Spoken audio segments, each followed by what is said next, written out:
As y'all may or may not know, I've been working on writing something up, writing a series of essays that will eventually be a longer piece, which are dedicated to a certain thesis, and that thesis is that the end of the Cold War in between the United States and the Soviet Union, culminating in the defeat of the Soviet Union and the end of communism,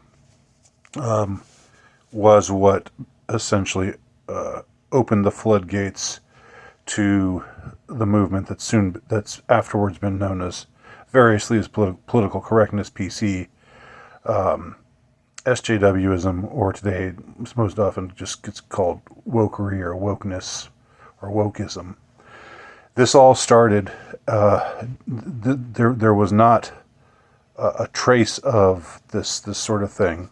I mean, there were liberals, there were people with liberal ideas who got offended by people expressing, you know, ideas that were counter to their ideas, but they didn't form this powerful clique amongst the power elite with the power to use, you know, tons of money, billions of dollars, and coercion to force certain behaviors, as somebody once recently said. The CEO of a certain company once recently said, and but all that whole thing didn't start until the Cold War was over, which is, I'm saying the date at 1990. Berlin Wall came down in '89.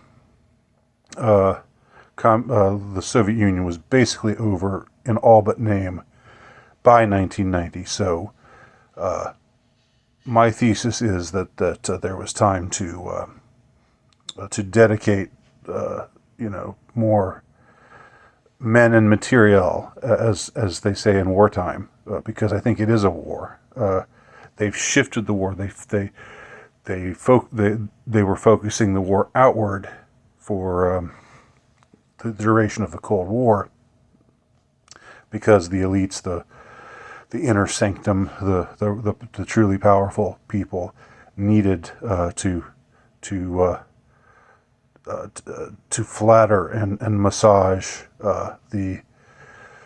those they looked down on as the hoi polloi, to get them to you know, potentially serve as cannon fodder in case the Cold War got hot, and to win the Cold War. Once the Cold War was over, once the Soviet Union was defeated, then the war turned inwards. Now, what I'm talking about in this, what I'm going to talk about here, you see all kinds of connections with this. It kind of unlocks. It's a key that unlocks the door to and makes certain things fit together that you didn't previously see the connection. And I'm an admirer of the author Bret Easton Ellis. I do like his work. He wrote the novel American Psycho. He finished it in like in the late '80s, and turned it in, according to his own testimony here, as we're about to hear, in January of 1990. They had solicited this from him. They asked him, "Do you have something new for us?" Because his first two books had been bestsellers. He said, "Yeah, I think I'm going to write about a Wall Street broker who's also a serial killer." And they according to Ellis, they said, "Yeah, that's a great idea. That sounds like a really good book." But they didn't know that what he was going to write would end up being American Psycho, which is you know, a very let us say provocative and challenging read. Although I think it's a good book, and I think, you know, it's obviously made a huge impact on the culture.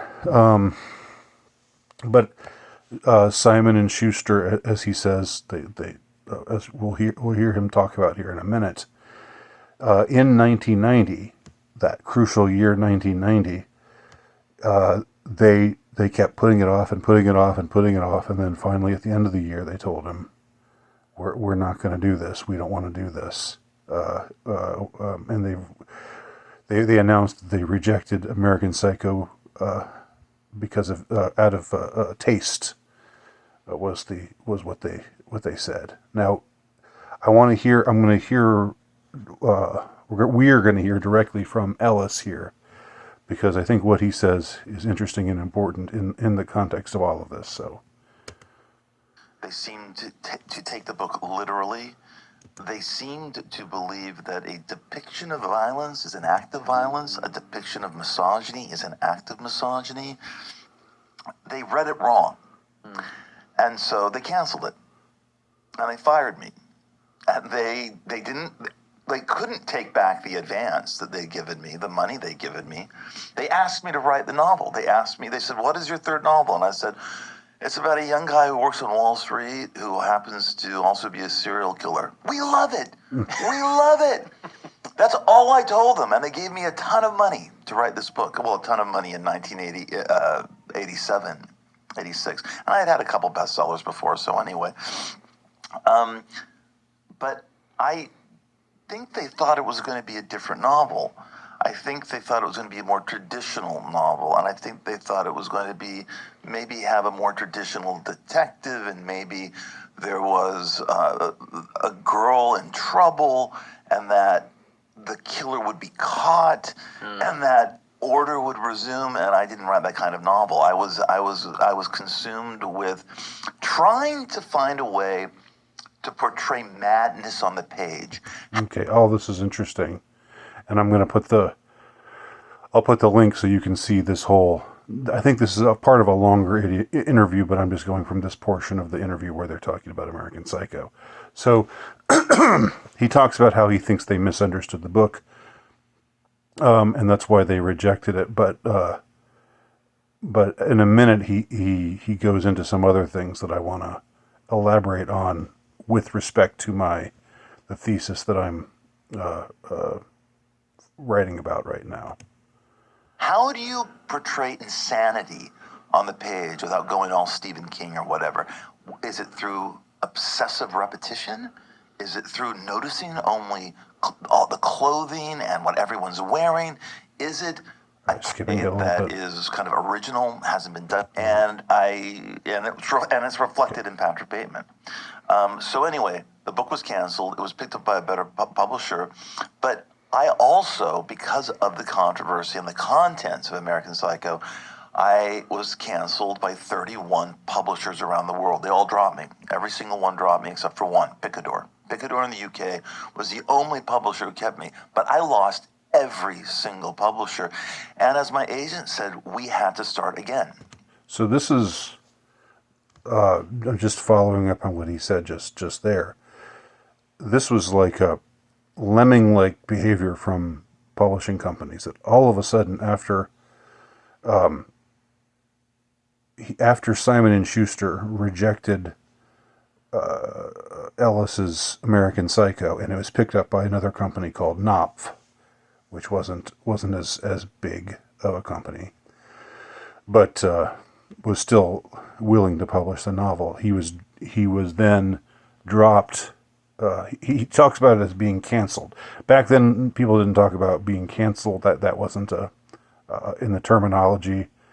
I mean, you would hear about TV shows getting canceled or events being canceled, but you wouldn't hear about people getting canceled. But he's using today's terminology to talk about what happened to him after he wrote this book, which was obviously a very politically incorrect book. And also, a difficult read, a book that is quite brutal in places, but nevertheless, I think the fact that all these companies just one after another, 31 companies, he says, just dropped him, and he said, I guess these were people that he had written for. He was he was a young writer who achieved success at a young age. So he was a hot commodity, but after writing American Psycho, he became a pariah. Now, why was this? Why did this happen with this particular book? Yes, the book is, would maybe be controversial in any age, but he happened to write this book at exactly the time when political correctness kicked in. When he wrote it at exactly the flex point.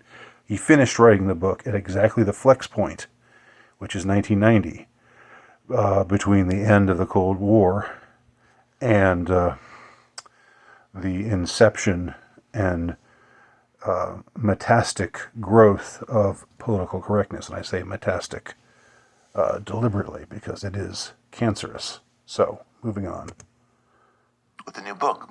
What was they were so afraid of? Was it their own image or reputation? Of course. But Here's this was the at the important part. beginning of something else that was happening. Corporations were buying publishing houses. Corporations were buying up publishing houses and studios and entertainment systems. Gulf and Western, which owned Paramount Pictures, also, we found out, owned Simon & Schuster, my publisher. The corporation did not like the controversy. The corporation did not like the contents of the novel. They did not like seeing some of the more gratuitous sexual and violent scenes of the book taken out of context and put into magazines that vilifying me as the Prince of Darkness, evil literary bad boy, or whatever they called me. The corporation thought it was bad for their image. They didn't like it at all. And so they then told the publisher, who, look, admitted it to me, look, I'm so sorry. This is not my decision. I'm going to have to take the fall for it because they don't want it to make it look like it was their decision. They want it to make it look like it was the publisher's decision. I got to take the fall. I'm going to read a statement. I'm going to say it's my idea. But it was the corporation that owned the publishing house that canceled your book because they just didn't understand it and they didn't like the contents. Okay, that's interesting. What he said there, just to repeat, or just to give my own spin or take on his words. He said that this just happened to be around a time when corporations were buying up book publishers, and so they weren't just these individual entities who could act independently anymore. They were subsumed under these much larger bodies, these corporations, and it was, wokeness, political correctness, administrative feminism, pushing this kind of performative virtue signaling, anti-male, anti-white kind of material. That was it and continues to be a very corporate thing. Now that seems counterintuitive. I know we would think that corporations wouldn't want to do that. You would think there would just be radical groups on the fringes who'd be interested in that kind of rhetoric. But the thing is, it's the corporations that are co-opting this radical rhetoric because they have an agenda, because it's the beginning of the war. The war against Soviet Russia is over. Now we declare war on the West. We, the leaders of the West, we, the deep state, the military-industrial complex, the corporate military-industrial complex, whatever you want to call this group of elites. It was a redeployment of the war in a different direction, and it was a war now against the people of the West, normal people in the West, masculinity, femininity,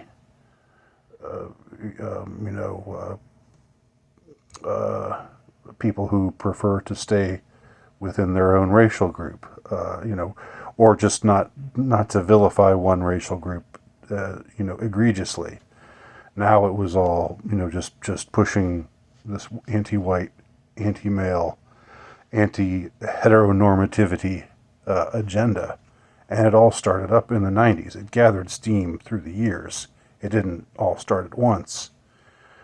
But the way that Ellis is talking here, with the corporations buying up the company that had published him before, and now making it so that he can't publish this third novel, and the company has to take the fall. The book company has to take the fall and say, we chose to do it. But the real reason it happened was because the corporation said, we don't want this.